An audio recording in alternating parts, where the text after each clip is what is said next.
Salam alaikum, Azul, bonsoir. Le régime algérien aura tout fait subir à nos compatriotes du Sud. Même l'ex-puissance coloniale n'a pas fait pire. Et je reste mesuré.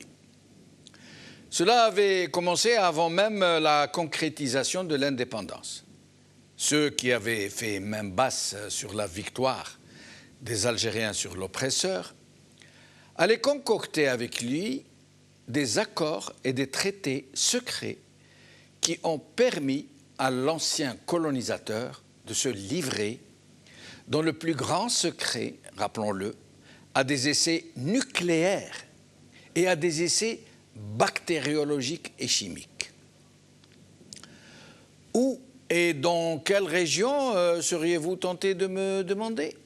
Au sud, pardi, au Sahara, là où l'on peut tout se permettre dans ces solitudes perdues, dans ces contrées désertes, mais pas si khali que ça, pas si désertes que ça, puisque des millions de nos compatriotes y vivent depuis toujours.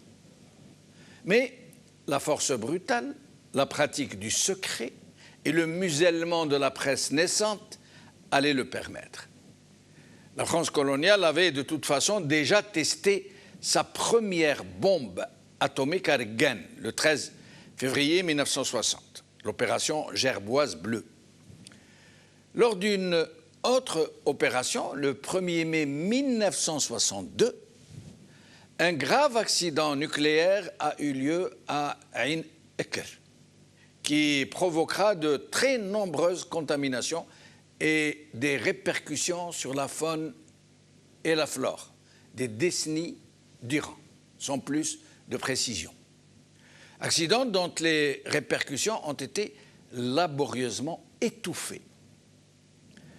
4 essais nucléaires aériens à Ergen et 12 autres essais nucléaires auront lieu sur le même site d'Ain Ekr, après l'indépendance. Après l'indépendance. Et la couverture du nouveau régime algérien fera tout pour que ça se fasse dans la tranquillité.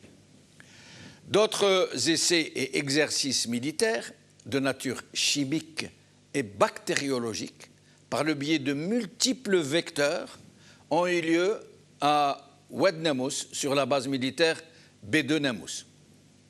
Nous ne savons rien de leur véritable ampleur. Ils se compteraient par centaines, des plus petits aux essais de grande ampleur. Nous ne savons rien non plus sur les conséquences, sans doute graves, subies par la population, la faune et la flore, parce que les rapports ont été classés secret défense par la France, avec la connivence, la complicité et le silence du régime algérien. Mais qu'importe, n'est-ce pas, puisque ce n'étaient là que des populations sahariennes, placides et pacifiques. Et il ne serait pas étonnant du tout, par ailleurs, que ces populations, cette faune et cette flore, aient été sciemment utilisées comme champ expérimental, autrement dit comme des cobayes. Rappelons que le site d'Oued Namous, où étaient stationnés dans le plus grand secret des troupes et des experts de l'armée française, est considéré comme l'un des plus grands sites des essais chimiques et biologiques du monde, après une base russe. Des matériels et des produits contaminés y ont été enfouis sans que le régime algérien n'ait été rendu destinataire d'une copie des plans d'enfouissement. Rappelons aussi que c'est sur ces mêmes sites que les généraux putschistes des années 90 allaient créer des camps de concentration où ils allaient interner des milliers d'islamistes ou de supposés islamistes. Et ainsi donc, le régime algérien, qui usait de la mémoire collective et de la colonisation comme d'un juteux fonds de commerce pour anesthésier les foules et récupérer à son compte la guerre de libération nationale, n'en entretenait pas moins une criminelle complicité avec le même colonialisme contre ses propres citoyens qu'il livrait pieds et poings liés à une expérimentation de masse, dans le plus grand secret, bien sûr. Mais l'exploitation, l'oppression et le déclassement de nos compatriotes du Sud n'allaient pas se limiter à ces crimes contre l'humanité.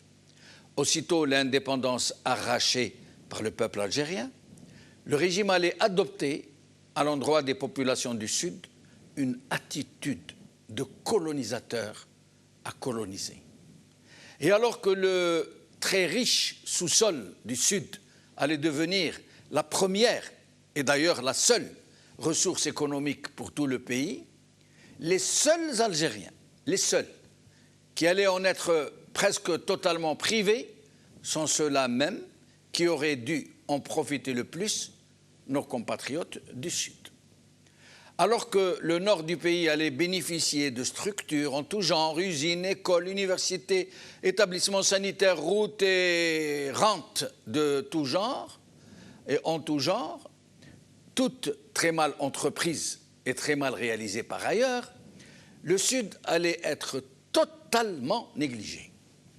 Et même en termes d'emploi, dans les pléthores d'entreprises d'exploration, d'exploitation, d'acheminement et de transport des hydrocarbures, des centaines de milliers de nos compatriotes allaient être recrutés, généralement et malheureusement par le biais de la cooptation clanique, régionale, tribale, au moment où les gens du Sud allaient en être presque totalement exclus. Même les postes de femmes de ménage, de gardiens, de chauffeurs allaient leur être refusés, même si pour la forme et pour mieux les diviser, quelques années plus tard, une politique chafouine de recrutement de petits fonctionnaires, de petits enseignants et autres chauffeurs allait servir à en embaucher quelques-uns parmi eux. Mais pour l'emploi, comme pour le logement, comme pour les infrastructures, ils allaient être victimes d'une véritable ségrégation, d'une véritable discrimination sur leurs propres terres ancestrales.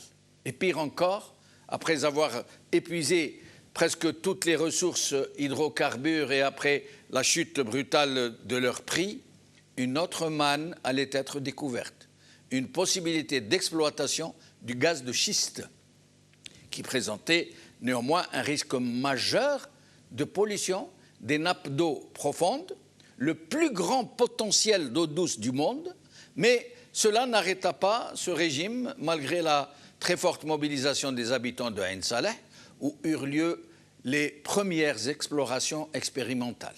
Heureusement pour le Sud, le régime a dû y renoncer provisoirement parce que ses partenaires occidentaux avaient considéré que cette aventure n'était pas rentable, du moins pour le moment.